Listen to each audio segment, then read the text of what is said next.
Hi everyone, I hope you're having a lovely day. Today we have Wahida Masinga joining us, and that's super exciting because Wahida was the youth pastor before I was, and she's going to share some stories from her own life on how she wasn't allowed to date or have romantic relationships, but she ended up in a secret relationship that opened the door to it being unhealthy to the point of even being toxic. And she's going to share with us some tools on how to identify toxic or unhealthy relationships and healthy relationships. And we're giving you these tools early on so that you can be well prepared for when the time is right, when your parents bless you to be in a romantic relationship, that you'll have the tools that you need to navigate healthy and unhealthy relationships. Remember, our goal is not perfection. Our goal is to have healthy, thriving relationships. Enjoy. Hi, my name's Wahida, and I'm really looking forward to sharing with you today. Last week, we talked about honor for relationships to go well. Honor God. He is the first priority. Honor your parents. If they say don't date, we have to trust that there's something special that God has in this season for you. And then finally, honor yourself. How many of you have ever gotten a song stuck in your head? I mean, I get songs stuck in my head all the time. And sometimes when we get songs stuck in our head, we either keep it to ourselves or we belt it out for the whole world to know. Well, I'm one of those people that belt it out. Everyone knows that song is stuck in my head. Sometimes the song is not the only thing we get stuck in our head. Another thing that we get stuck in our head is the thing we're talking about today, and that is relationships. You may call it something else, but you get the point. It's the idea of having somebody in your life that you're interested in, or maybe they're interested in you back. Or maybe your mind is consumed by the thought of having someone. You know, I want to share a story with you. When I was 14 years old, I entered into I found myself in my first romantic relationship. I had just started a new school and I had this idea of running for student leadership. And so this guy at the same time showed interest via his friends, interest in me. And I thought it was in my best interest to befriend this guy. And to be honest, I won the election. I was part of student leadership, but it was because this guy was popular and he got people to vote for me. Well, that friendship eventually turned into some sort of relationship. People start referring to us as a couple, and I kind of just went with it. And then the closer and closer we got, then he started to reveal some things going on in his life, some painful things. Like he had such a bad and rough home life. Me being the Christian that I wanted to help him. So I stayed by his side and I tried to point him to Jesus whenever I could. But the problem was, I didn't necessarily want to be in a relationship with him. It took some time to separate the two, and eventually I did. But even though I separated the two, he did not. Then a rumor came out that he had gotten a girl pregnant. At that point, I was like, oh, hey, sorry, that's too much drama for me. I'm going to back away. But he said something to me. He said, Wahida, you said you will always be there for me. And I had to stop and I had to think. I did say that. And I wanted to be a person of my word. And plus, I was the only positive in his life. Well, this eventually led to him calling my phone nonstop, harassing me, getting the same job as me, and attempting suicide.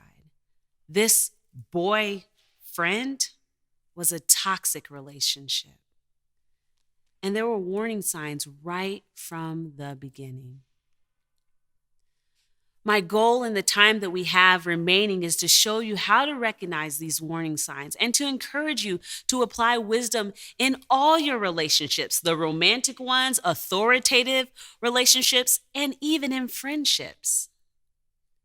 So first, what is an unhealthy relationship and how can we really avoid them?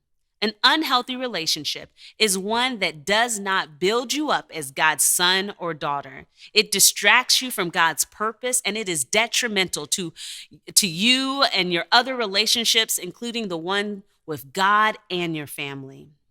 Romans 14:19 says, "So then we pursue the things which make for peace and the building up of one another."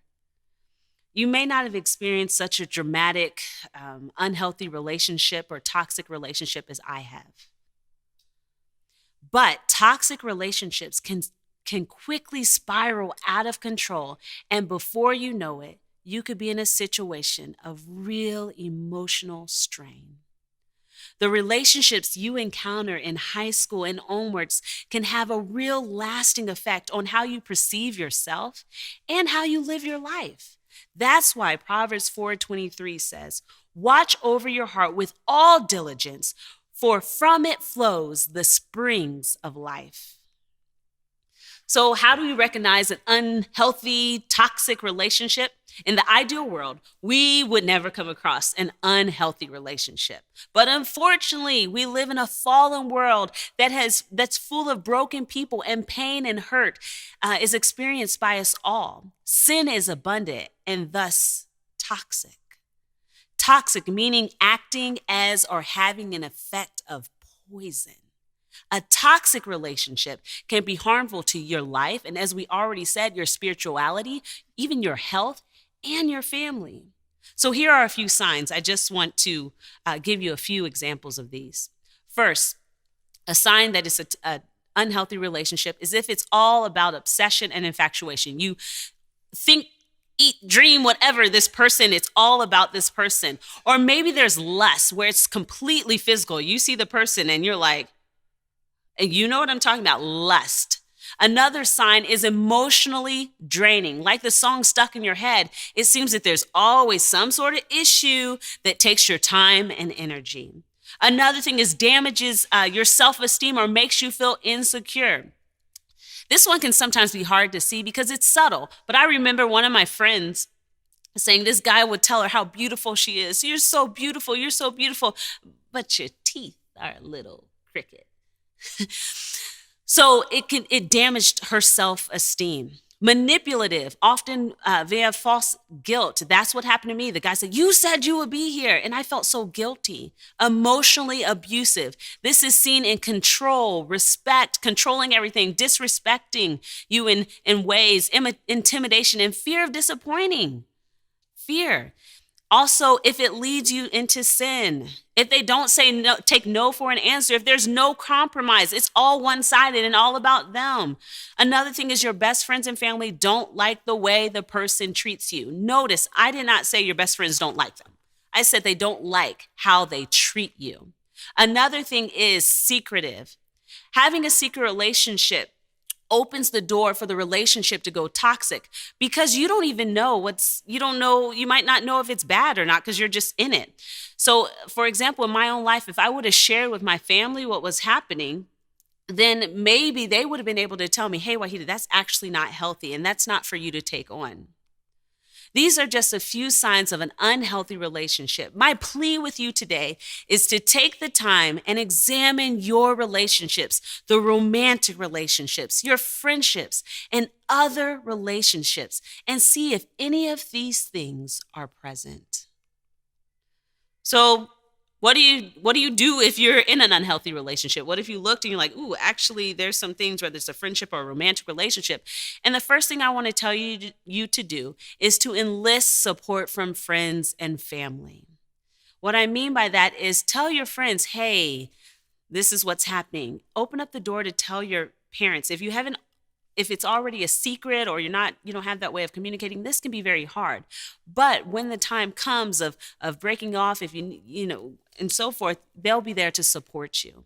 Make a clean break. Do not be surprised if the person reacts poorly, or as a matter of fact, be aware that they might react poorly. They might react with anger, with tears, with rumors. I know someone that just spread horrible rumors about someone because they were so hurt. They didn't know how to deal with it.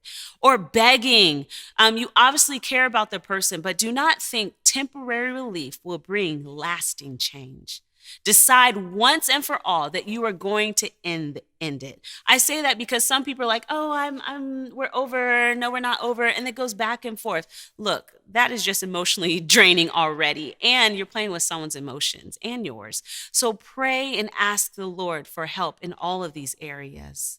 Now, how do we guard ourselves from unhealthy relationships. Maybe you're in a relationship and you realize it's toxic or whatever, if it's friendship, and you realize it's toxic and you need to take a step back. And now you need to guard your heart. Or maybe you have not been in a relationship and that's great and that's okay.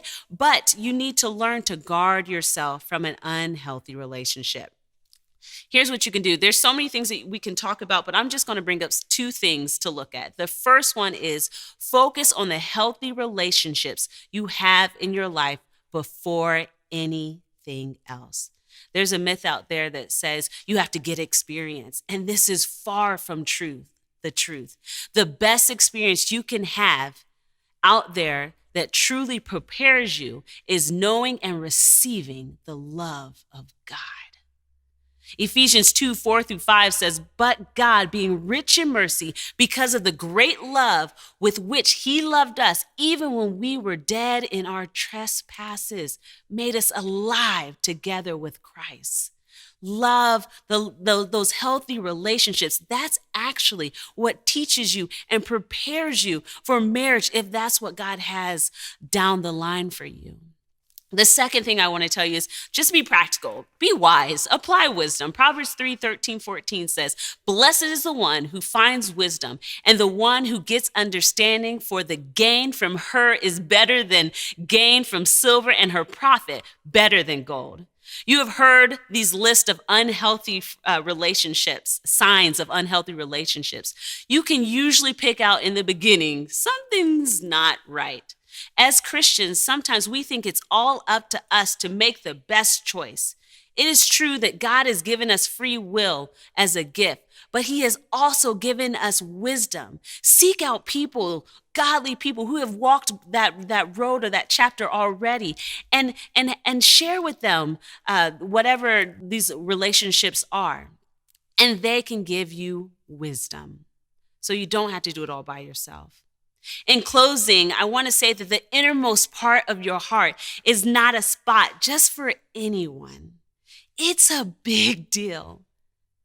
Also, just another thing that's coming to mind is you still have to be wise when the other person is a Christian. Some people are like, "Oh, I'm dating a Christian," or "It's a relationship with a Christian, so therefore I can bring my guard down." No, you still have to. That's why Galatians 6:1 tells us, if your brother's in sin, basically if they mess up and you bring them and say, "Hey, you messed up here," it says here to keep watch lest you too be tempted. In other words, just because they're a Christian doesn't mean that they're not still navigating all their goals and figuring things out as well. Ephesians 5:15 says, "Be very careful then how you walk, not as unwise, but as wise, making the best use of your time, because the days are evil." Be careful how you walk, making the best use of your time. If you have someone stuck in your head or an idea of someone stuck in your head, consider bringing it before the Lord and asking him to show you if it's healthy or not. I am so thankful that at the end, when I finally met my husband, there was absolutely no red flags.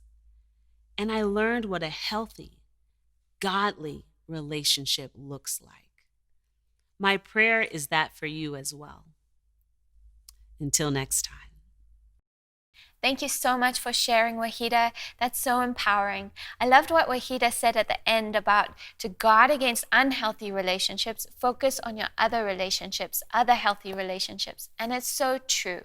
To guard against unhealthy relationships, focus on building up your relationship with God, on building healthy relationships with your family and your friends. That's the best preparation you can have. And so remember, as we end off, that healthy relationships are built on honor. Honor God, honor others, your family, your parents, your friends, and honoring yourself. So let's focus on being people who honor. Have a wonderful weekend. Be blessed.